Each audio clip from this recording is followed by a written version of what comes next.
మోడీ ఎవ్వరికీ అర్థం కాడు. ట్రంప్‌కైతే ఒక మిస్టరీ పర్సనే మోడీ.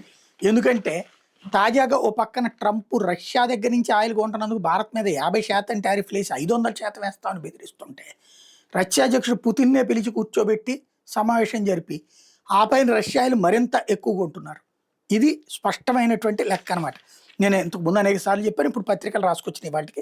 రష్యా చమురు సంస్థల మీద అమెరికా ఆంక్షలు విధిస్తున్న రష్యా నుంచి చమురు దిగుమతి చేసుకునే అంశంలో భారత్ వెనక్కి తగ్గడం లేదు. ఎప్పట్లాగే రష్యా చమురును పెద్ద మొత్తంలో దిగుమతి చేసుకుంటుంది. డిసెంబర్‌లో సగటున రోజుకు 18 లక్షల చమురు బ్యారెల్‌లను దిగుమతి చేసుకునే దిశగా అడుగులు వేస్తోంది. దీంతో ఈ దిగుమతులు 6 నెలల గరిష్టానికి చేరబోతున్నాయి.